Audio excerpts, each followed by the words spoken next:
Hello students, कैसे हैं आप सब लोग? कैसे तैयारी चल रही है आपकी? द एजुकेटर ऑफ दिल्ली आपका बहुत बहुत स्वागत करता है आपके अपने लॉ के एजुकेशनल चैनल में। तो आज हम इम्पोर्टेंट क्वेश्चन की सीरीज जो चल रही है उसका एक और महत्वपूर्ण वीडियो लेके आए हिंदी मीडियम के बच्चों के लिए। इंग्लिश मीडियम के बच्चों के लिए BLLB LLB के बच्चों के लिए प्रोफेशनल एथिक्स और अकाउंटेबिलिटी का वीडियो पहले ही आ चुका है।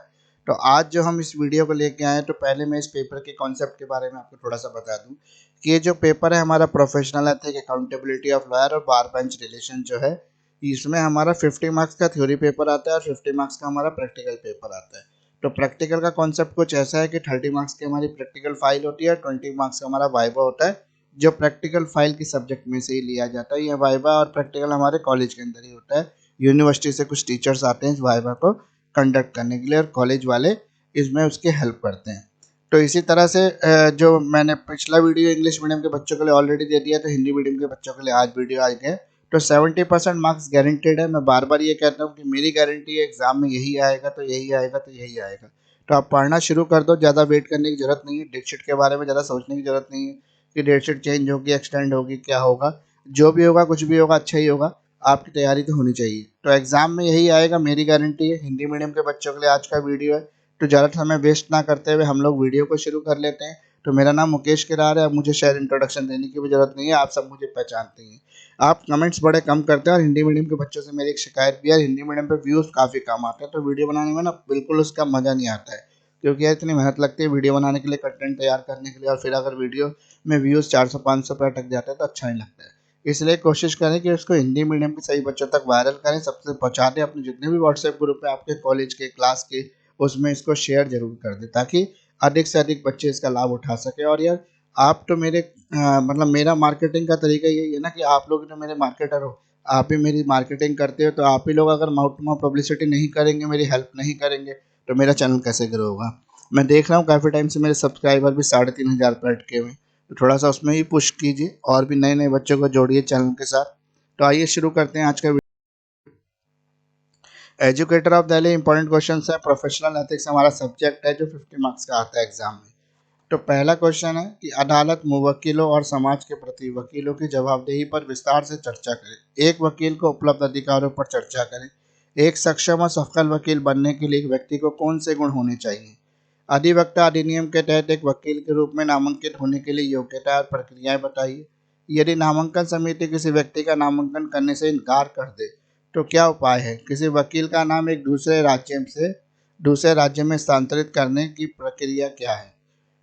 अब आप देखेंगे क्वेश्चन नंबर 1 लिखा है और नीचे जो है 1 2 3 4 5 6 क्वेश्चन मैंने करीब करीब कवर किया। अब मैंने ये सोचा है कि यार इसको अलग अलग नंबरिंग करने से अच्छा है, क्योंकि सारे क्वेश्चन जो है ना इंटर रिलेटेड है और एक दूसरे से जुड़े हुए हैं।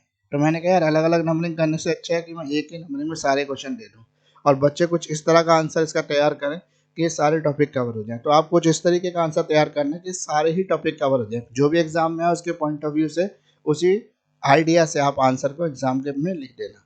तो ज़्यादा मुश्किल पेपर नहीं है, काफ़ी इजी पेपर पड़ता है आपका। 7 सेमेस्टर का ये 50 मार्क्स का भी है थ्योरी पेपर और काफ़ी जल्दी आपका डेफिनेटली हो जाएगा तैयार। तो इसको कम से कम आप 2 दिन देंगे तो 2 दिन में ही ये पेपर आपका तैयार हो जाएगा, प्रोफेशनल एथिक्स जो है। तो चलिए अगले क्वेश्चन करते हैं।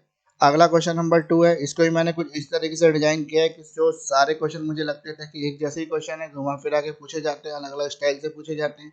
तो बच्चे क्या है, कई बार दोष देते हैं, सर आपने ये तो बोला ही नहीं था, ये आ गया, सर आपने तो ये बोला नहीं था, इसमें तो ये वर्ड लिखा हुआ। तो इसलिए मैंने इस तरह से डिजाइन कर दिया है कि किसी भी तरीके से पूछेगा तो आपको उसका आंसर आएगा। तो पेशेवर कदाचार के मामले में एक वकील को सजा देने की प्रक्रिया से संबंधित कानून पर चर्चा करें। उन विभिन्न आधारों का वर्णन करें जिनके आधार पर एक वकील का नाम वकील की सूची से हटाया जा सकता है। राज्य बार काउंसिल और बार काउंसिल ऑफ इंडिया की अनुशासनात्मक समितियों को क्या प्रक्रिया अपनानी होगी जब अधिवक्ता के खिलाफ शिकायत की गई है? स्टेट बार काउंसिल की अनुशासन समिति का निर्माण क्या है? कमेटी किस तरह की सजा दे सकती है? चर्चा करनी है हमें इसमें। राज्य बार काउंसिल और बार काउंसिल ऑफ इंडिया की विभिन्न समितियों के क्या कार्य हैं? तो टोटल हमारा क्वेश्चन नंबर सेकंड हो गया ये। इसमें हमारे क्वेश्चन कवर हो गए 1 2 3 4 5 क्वेश्चन इसमें भी कवर हो गए।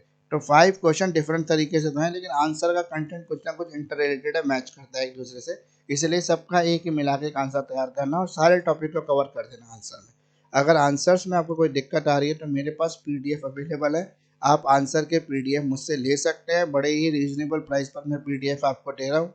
कोई बुक आपको खरीदने की ज़रूरत नहीं है, आप डेफिनेटली पास हो जाएंगे मेरे पीडीएफ को पढ़कर। स्पेशली जो वर्किंग स्टूडेंट है ना, जो जॉब कर रहे हैं, जिनके पास समय कम है, तो उनके लिए तो और ज़्यादा हेल्पफुल है ये वीडियो, ये पीडीएफ। तो पीडीएफ का फ़ायदा उठाइए और आज ही मुझसे पीडीएफ ले ली। मेरा लास्ट में व्हाट्सएप नंबर है, उस पर आप मुझे कांटेक्ट कर सकते हैं। क्वेश्चन नंबर 3 है हमारा, अवमानना क्या है? अवमानना के प्रकारों पर चर्चा करें। आवश्यक सामग्री क्या है? अवमानना की कुछ महत्वपूर्ण निर्णय मामलों की सहायता से प्रत्येक को समझाइए। न्यायालय अवमानना अधिनियम 1971 के उद्देश्य और बुनियादी विशेषताओं पर चर्चा करें। न्यायालय की अवमानना कौन कर सकता है? ऐसे व्यक्ति के पास क्या उपाय उपलब्ध हैं जो न्यायालय की अवमानना कर रहा है? अग्रणी प्रकरण भी दीजिए, मतलब कुछ विवादित न्याय भी बताने हैं इसके अंदर। सिविल अवमानना के आवश्यक तत्वों पर चर्चा करें। सिविल अवमानना की कार्रवाई में अवमाननाकर्ता के लिए उपलब्ध बचाव बताइए। एक अवमाननाकर्ता के लिए क्या बचाव उपलब्ध है? रचनात्मक अवमानना या न्यायालय के भार अवमानना से क्या तात्पर्य, व्याख्या कीजिए। न्यायालय की अवमानना के संबंध में उच्च न्यायालय और सर्वोच्च न्यायालय के क्षेत्राधिकार पर चर्चा कीजिए। प्रशासनिक मामलों का भी उल्लेख करें। तो टोटल अवमानना का टॉपिक ये कवर हो गया आपका यहाँ पर। तो ये अवमानना जो है, इसमें क्वेश्चन हमने कवर किए 1 2 3 4 5 6 7। तो 7 क्वेश्चन है, लेकिन सारे कंटेम्प्ट ऑफ कोर्ट के अवमानना से जुड़े हुए हैं, न्यायालय के अवमानना से जुड़े हुए हैं, इसलिए मैंने सबको एक ही जगह कवर कर दिया। अगर आप इसको कर लेते हो तो डेफिनेटली ये पूरा टॉपिक आपका कवर हो जाता है। तो इस तरीके से अब तक टोटल आपके 3 क्वेश्चन हो गए इंपॉर्टेंट क्वेश्चन में।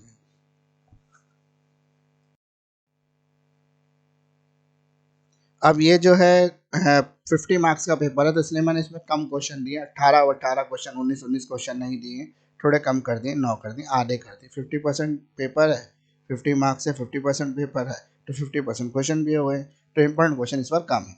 तो क्वेश्चन नंबर 4 है हमारा, बार बेंच संबंधों पर चर्चा कीजिए। न्याय प्रशासन में बार और बेंच की महत्वपूर्ण भूमिका होती है, चर्चा करनी है।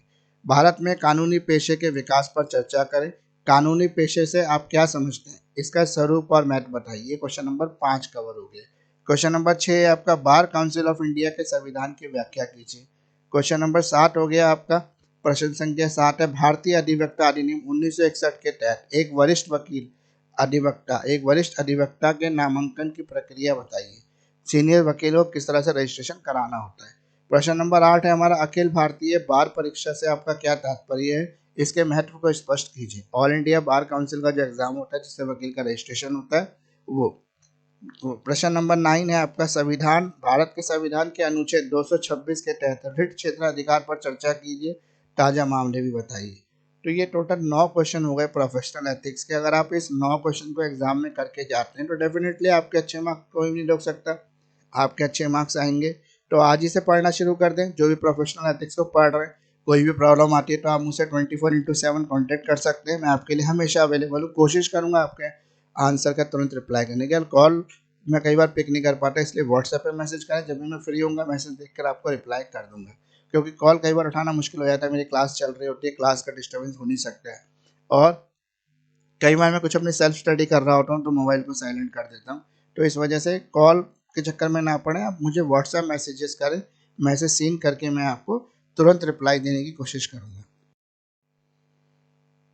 लास्ट में आके मैं एक ही रिक्वेस्ट करता हूँ, लेकिन आप लोग उस रिक्वेस्ट को मानते नहीं है। बहुत सारे बच्चों ने अभी तक भी मेरे चैनल का फ़ायदा उठाया, लेकिन लाइक नहीं करा, शेयर नहीं करा, सब्सक्राइब नहीं करा।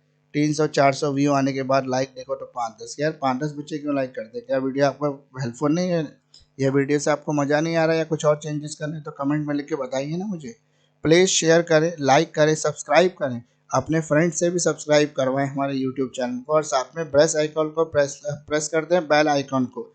और फॉलो कर सकते हैं आप मुझे इंस्टाग्राम पर मेरा आईडी है एजुकेटर ऑफ दिल्ली के नाम से, और मेरा फेसबुक भी मेरा फेसबुक पेज भी एजुकेटर ऑफ दिल्ली के नाम से।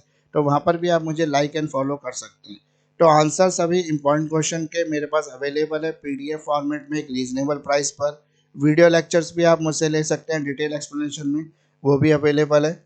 आप चाहे तो वीडियो लेक्चर के थ्रू क्लासेस देखेंगे तो आपको काफ़ी इंटरेस्टिंग और मज़ा आएगा क्लास को समझने में। तो प्लीज़ कॉन्टैक्ट करें एजुकेटर ऑफ दिल्ली से। मेरा व्हाट्सएप नंबर है 9811948855। मेरा ईमेल आईडी भी है, आप ईमेल पर भी कांटेक्ट कर सकते हैं, karat29.mukesh@gmail.com।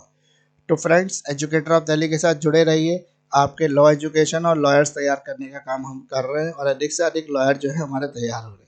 तो इसी तरह जुड़े रहिए एजुकेटर ऑफ दिल्ली के साथ, और एजुकेटर ऑफ दिल्ली आपके लिए इसी तरह की इंफॉर्मेशनल वीडियो लाता रहेगा। तो थैंक यू फ्रेंड्स वॉचिंग। अपने सभी व्हाट्सएप ग्रुप में वायरल कर देना, बिल्कुल भी आप वेट मत करना, क्योंकि अब भी वेट करते रहोगे तो यार कैसे काम होगा बताओ, एग्जाम तो सर पे आ गए ना। तो अब तो शेयर कर दो इसको। तो थैंक यू फ्रेंड्स, इतना समय दे